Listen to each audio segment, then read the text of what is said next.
Shalom bien-aimé, que la grâce et la paix du Seigneur soient ton partage. Je voudrais débuter une série à partir de ce jour qui va porter sur le thème ce que tu vois, tu deviens ce que tu vois. Tu deviens ce que tu vois. Et pour ce faire, nous allons prendre un texte dans les Écritures qui se trouve en Genèse chapitre 13, les versets 14 à 15. Et la Bible déclare ceci: L'Éternel dit à Abraham, après que Lot se fut séparé de lui: Lève les yeux et du lieu où tu es, regarde vers le nord et le midi, vers l'Orient et l'Occident, car tout le pays que tu vois, je le donnerai à toi et à ta postérité pour toujours. Dieu a promis à Abraham, son serviteur, de lui donner la terre de Canaan, dont il va lui bénéficier et sa postérité après lui.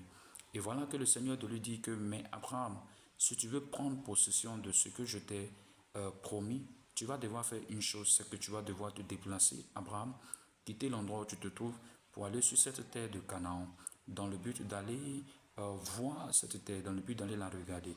Quand Abraham va se retrouver sur la terre de Canaan, le territoire de Canaan, le Seigneur va lui dire, après que ce soit séparé de Lot, va au nord, au sud, à l'est et à l'ouest de cette terre.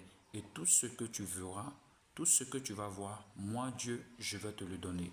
Comme pour lui dire, tu ne peux pas entrer en possession de ce que je t'ai promis si au préalable tu ne l'as pas vu. Bien-aimé, tout ce que tu vois, tu es éligible à pouvoir entrer en possession de cette grâce. Que ce soit que tu le vois soit spirituellement, que tu le vois soit physiquement, tu es dans la capacité de pouvoir entrer en possession de cela. C'est d'ailleurs l'une des raisons pour lesquelles, lorsque nous dormons, Dieu nous révèle des choses cachées concernant notre avenir, afin que lorsque nous voyons ces choses-là, que nous puissions commencer à croire. Parce que voir ces choses-là déjà te donne l'introduction dans le fait de pouvoir entrer dans la possession de ce que Dieu t'a promis, de ce que Dieu t'a réservé. Un deuxième texte se retrouve, concerne la vie de Agar, la servante d'Abraham.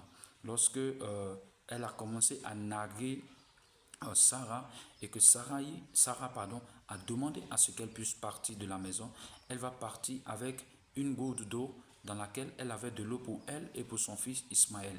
Et quand ils vont arriver dans le désert, arriver à un moment, qu'est-ce qui va se passer? Cette eau va s'achever, elle va se terminer. Et donc, Agar, ne pouvant pas supporter de pouvoir voir la mort de son fils, va décider d'être dans un certain endroit et son fils va se retrouver aussi dans un autre endroit.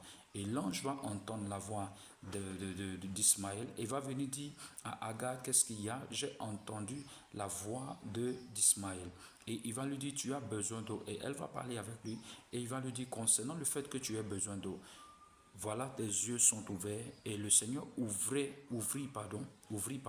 les yeux d'Agar. Et quand il a ouvert les yeux d'Agar, elle a vu un puits qui était à côté d'elle, qu'elle n'avait pas vu depuis longtemps, parce que ses yeux n'étaient pas ouverts à cette réalité.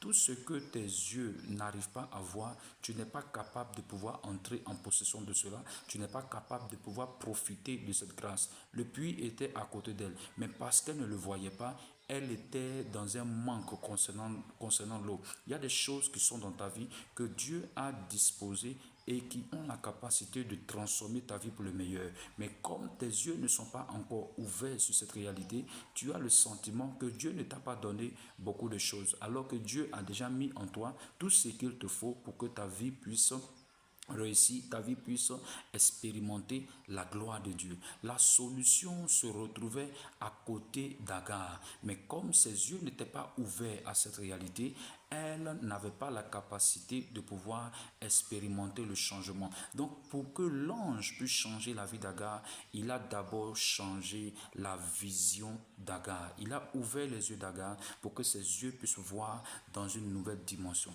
Et c'est quand elle a vu dans cette nouvelle dimension qu'elle a pu voir le puits et sa vie, elle, et la vie de son fils ont pu être transformée. Elle a pu avoir l'eau qu'elle recherchait et leur besoin a été satisfait. Je prie que Dieu ouvre tes yeux sur les réalités qu'il a mises dans ton environnement, qu'il a disposées afin de t'accorder la solution qu'il te faut pour que ta vie puisse expérimenter la gloire de Dieu. Le dernier texte sur lequel je m'achèverai pour ce jour concernant cet enseignement, et je vais continuer par la suite, la Bible nous parle de Jacob, et vous pouvez trouver ce texte en Genèse chapitre 30, qui a travaillé pendant plus de 14 ans pour Laban.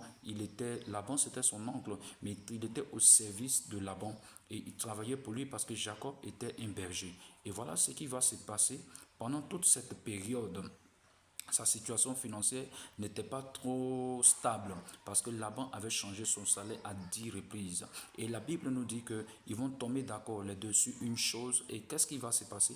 Jacob va dire, les brebis qui seront achetées seront mes brebis.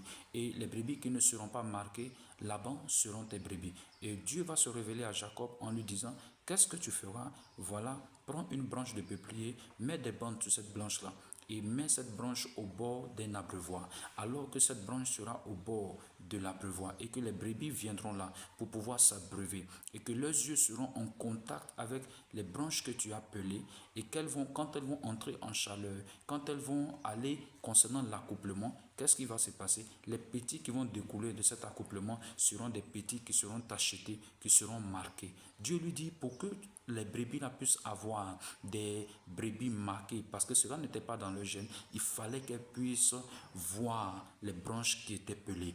Comme pour dire que ce que les brebis allaient voir avait la capacité de métamorphoser les gènes de ces brebis. Tu deviens ce à quoi tu t'exposes par ce que tu vois. Tu deviens ce à quoi tu t'exposes. La transformation, les marques sont venues dans la vie de ces brebis à cause de ce qu'elles ont vu. Il y a des marques, il y a des choses négatives comme positives qui sont entrées dans ta vie à cause de ce que tu as vu. Ne néglige pas ce que tu vois, car ce que tu vois, tu le deviens. Et cela a la capacité de te transformer. Tu es béni ainsi.